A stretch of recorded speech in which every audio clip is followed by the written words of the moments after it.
All right, what if you is that person that just want a game console handheld and you just want to just turn it on, see a menu, and just play some games? Also, what if you just that person that just want bigger screen? I mean, really big screen in your hand, like almost like a Switch feel. At the same time, you want that PSP type of Vita vibe, and without all the extra stuff, don't have to set up nothing, don't have to do nothing. Well, let me show you this.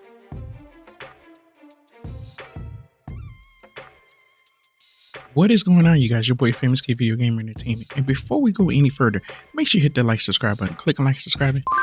It's always a big help. Now, right here is the X12 Plus gaming console or game console. You can see it like that. So I was able to pick this up used. Not this used out, for cheap costs, wasn't too bad. So I was like, okay. But when I opened it up, I was like, wow, this screen is crazy. So when I got home, I was just like, well, let me show you guys this because this might be kind of interesting and maybe you guys might be interested in picking you guys one up. So at the same time, my daughter asked me, she wanted to peep it out and she wanted to try it out. So I was like, okay, how about this? How about you try it out just in a real world situation and just open it up and just test out. And then I'll see what I can do a little bit later. So right now she got her hands on it and she's starting to play.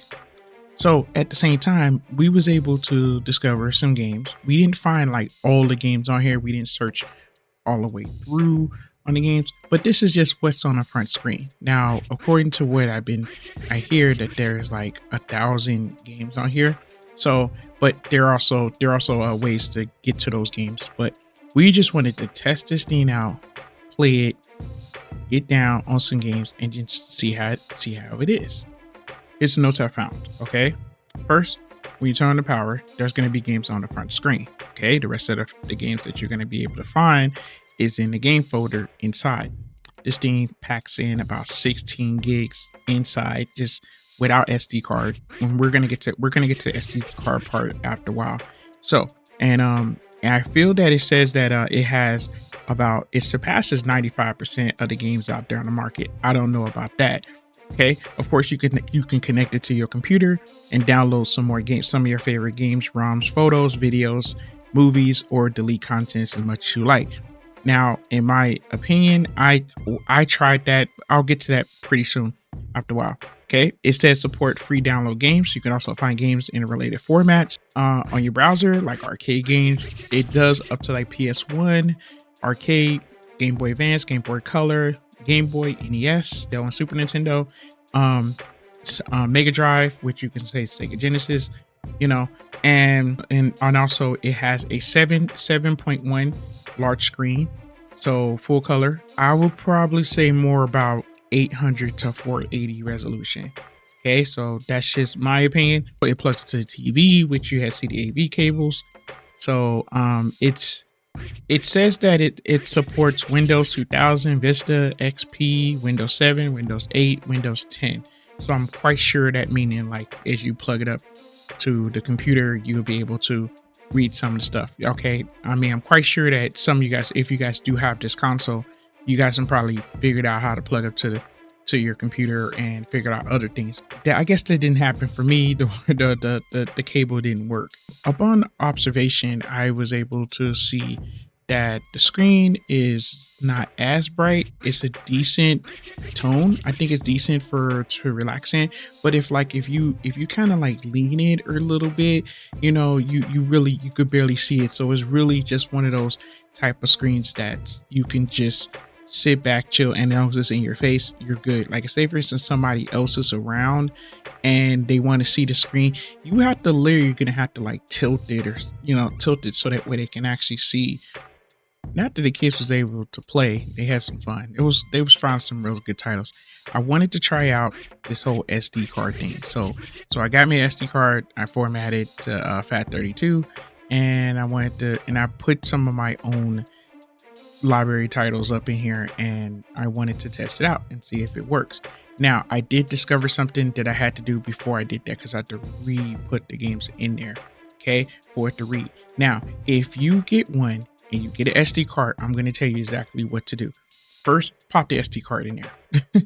Pop the SD card in there. Go to your settings, okay? All right, you're going to scroll down. Let me set this up. Okay, and you're going to go into it advanced. Okay, and then you're going to go down and you're going to see two type of format: internal memory. Don't mess with that. Okay, don't mess with that. You don't want to mess up nothing. When we say format card, okay, all right, hit that B button and format that card. Okay, even though the fact is that once I formatted the card, I noticed that there was still nothing on the card, but it was just formatted for so it can read. I don't know why. I mean, maybe you guys can tell me. But after I did it, I popped it, took it back out, and then I put a set library of games. Some of the emulators might be able to read the zip files, but what I made sure that I extracted the files so that way it can be NES files, like say Mega Drive files. You know how that goes. And I wanted to make sure that I had it in that format so that way it won't have no problem reading, because I was studying from the other file formats, so to make sure I had no problems. So and obviously when you go to look for your games, go to where you see the card thing at, and then just look for your games. So I put a few titles. I put I put a good size library up on here.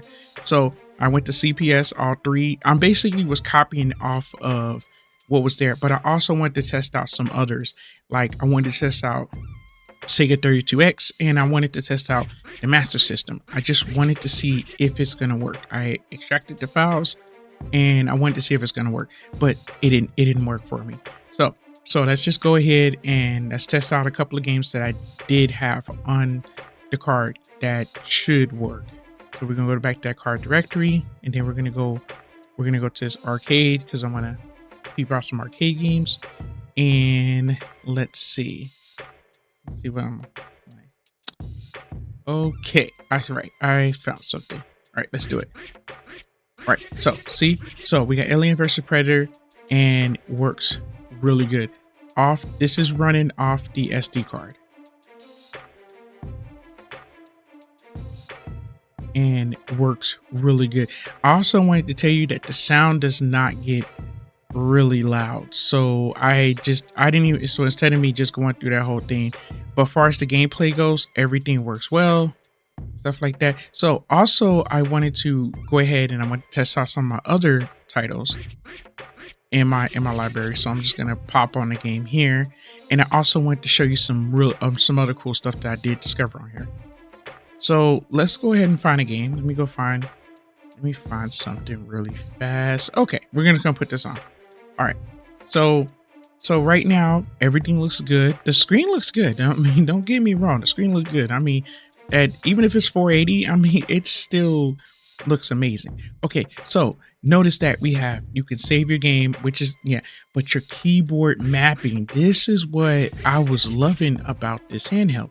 And you can make your the T-pad your analog, and you can also set your buttons, because I like that my buttons like right there. I like the, so the X and A is pretty much be my A and B button instead of the A and B button that's actually there. It's just more comfortable for me. I don't know why. It just brings back that old school feel. So I'm gonna change the button, Matt, and then I'm gonna exit and ask you to save, and then now I'm just gonna pop another game. Much more easier for me to play my games and enjoy. And look, I can use the analog and it works.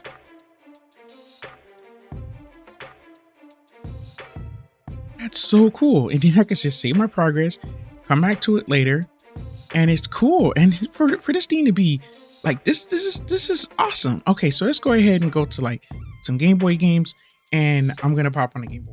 Now, notice that the fact is that I know that some of you guys like to change out the aspect ratio. So we're gonna change the aspect ratio.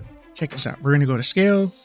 I didn't do original size. I mean, if you guys get one, tell me how it is with the original size, if that does scale it out to even be smaller or bigger.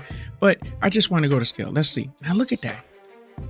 so you can change the scale. Me, I like a full screen, but I know some of you guys like that original format. They like that original gaming. So, and I was able to, and it actually went, that memory went right over to the Game Boy Advance. So if I want to spread it out, if I want to go full screen, I just go back, but everything plays well.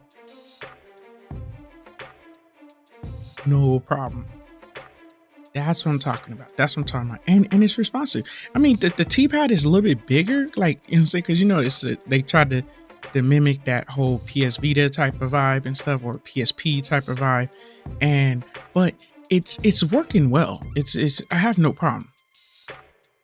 And if you know, I mean, I don't know if I can get this like to show you like really good, but if you had in your hand, I mean, for a system like this and just gaming, and at the price that they asked for, it was just, yeah, it's amazing. Let's go ahead and move forward. All right. So we got those nice, so now I wanted to go back and change some stuff. So we'll go back.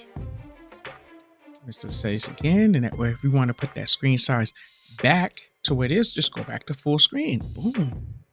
Let's get back to gaming. And then, you know, and after you get through, make that decision. And then now look. And you know, one thing about a lot of handhelds that I have grabbed, like, that's like, and it's like SNES been like giving like some problems, like far as like, you know, for far as playing, but this plays very well, no problem. I had no problems playing, loaded the game up very, very well, and it's fun. And having this big screen ain't too bad.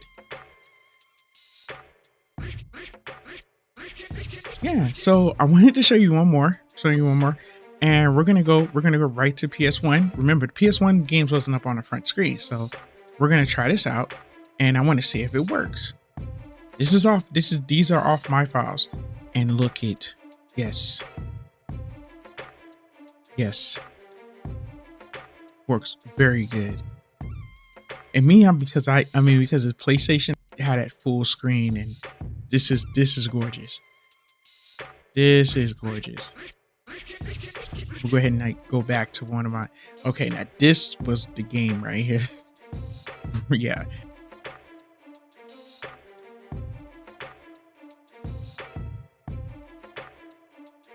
I love this game. And look, check this out. I went and I messed with the sides, so I did the scaling, and look, now it's giving me that whole arcade feel and having some fun. And this is what I'm talking about. This is awesome. This is awesome. If you guys end up picking up one of these, I'm gonna leave a link in the description so you guys pick one up. But if you tell me what you guys discover on this thing, if there might be some things that I didn't get a chance to discover as I was messing with this, but this is gorgeous. This is really nice. This is a really good handheld, and I gotta use. So, and I'm quite sure there's probably like even more extra if you probably get it brand new. There's probably more extra stuff that's up in there, because mine was used. I also, with my battery life did pretty well. So I'm quite sure a newer one will be like way better for these things. But just like I said, it's for those if you just want to plug this thing up and just boom, let's do it. You know what I'm saying? But enough of me yapping, yo. All right, you guys. Thank you guys. All right, and from Gamer to Gamer, thanks for watching. Peace.